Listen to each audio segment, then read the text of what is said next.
महत्वाचं आहे अशा पद्धतीने त्यांना असं सुचवायचं की नेपाळची परिस्थिती अजिबात नाही. नेपाळसारख्या देशात जगात कुठे होऊ नये ही अपेक्षा आहे. अराजकता हे लोकशाहीला उत्तर नाही. सध्या राज्यामध्ये ओबीसी विरुद्ध मराठा हे राजकारण पेटल्याचं दिसत आहे. ओबीसीचे नेते छगन भुजबळ असतील ते म्हणतात की मराठा नेत्यांना म्हणजे आमदार खासदार असतील त्यांना पाडा. इकडे मनोज जरांगे म्हणतात की ओबीसी नेते जे आहेत त्यांना पाडा. पाडापाडीची भाषा मला चाललेली आहे. सर्वांना विनंती एवढीच, यातून काही साध्य होणार नाही. सामाजिक सलोखा कायम ठेवा, राजकीय भूमिका सभागृहात मांडा आणि कायदेशीर मार्गाने त्याच्यामध्ये मार्ग कसा काढता एवढं बघा. थँक्यू. होऊ नये. महाराष्ट्रामध्ये कुठलेही जातीय ध्रुवीकरण होऊ नये. सामाजिक सलोखा कायम राहायला पाहिजे. हीच माझी आणि व्यक्तिगत ही भूमिका आहे.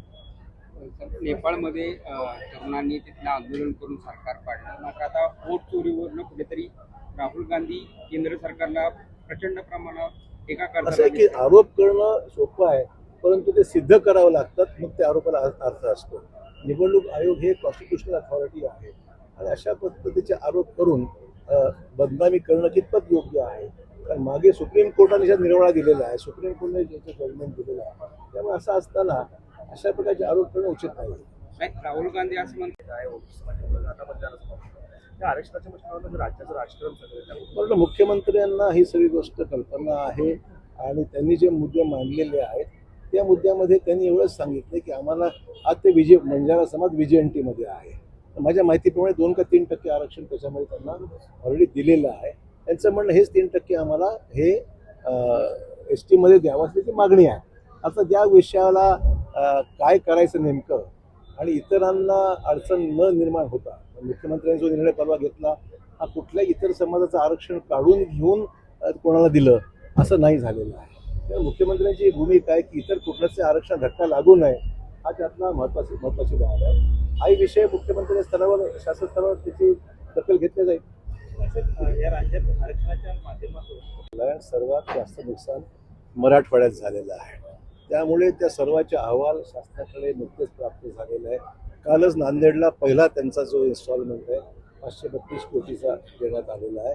इतरत्र सुद्धा त्याची प्रोसेस सुरू आहे. त्यामुळे शासन याच्यामध्ये अधिकाधिक कशी आपल्याला मदत करता येईल, लोकांना नुकसान आपल्याला कसं त्याचं भरून काढता येईल, कशा पद्धतीने त्यांना दिलासा देता येईल हा शासनाचा प्रामाणिक प्रयत्न आहे आणि ती प्रोसेस सुरू आहे. खरं तर मराठवाड्यात मोठा पाऊस झालेला आहे, पश्चिम महाराष्ट्रात विशेषतः सोलापूर जिल्ह्यामध्ये मोठ्या प्रमाणात नुकसान झालंय. सर्वत्र असं क्लायमेट चेंजचा फटका सर्वत्र आहे. पाऊस प्रमाण जास्त झालेलं आहे आणि अतिवृष्टी ही फार मोठ्या प्रमाणावर आहे. म्हणजे केवळ 65 मिलीमीटरच्या वर झालं त्याच वेळी समजायचं. आज एका दिवसात 1-2 तासामध्ये 100 मिलीमीटरच्या वर पाऊस गेलेला आहे. असं अनेक ठिकाणी घडलेलं आहे. देशात सुद्धा अनेक ठिकाणी आपण पाहतोय की नॉर्थ इंडियामध्ये सुद्धा मोठ्या प्रमाणात झालेला आहे. त्यामुळे ह्याला पर्याय म्हणजे त्याची आपण रोखू शकत नाही. तीव्रता कशी कमी करता येईल त्याच्यावर कशी आपल्याला भविष्य काळामध्ये हा प्रसंग असा पुन्हा येऊ नये किंवा आला तर त्याला कसं समोर जायचं या अशा पद्धतीने या सगळ्या गोष्टीचा निपटारा करावा लागेल. सर खरं तर भाजपचे आमदार गोपीचंद पडळकर यांनी जयंत पाटलांमध्ये त्यांच्यावर टीका केलेली आहे.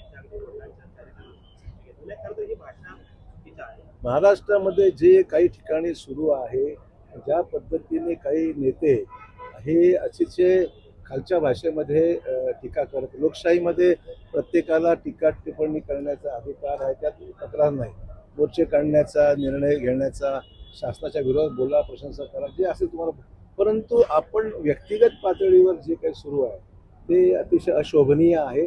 लोकप्रतिनिधी कुठल्याही पक्षाचा बी असला तर इतरांनाही भावना, इतरांच्या भावना लक्षात ठेवून आपण पातळी न सोडता आपली भूमिका मांडली तर योग्य होईल असं मला वाटतं. त्यांनी माफी मागण्यास जो आहे तो नकार दिलेला आहे. ठीक आहे, त्यांनी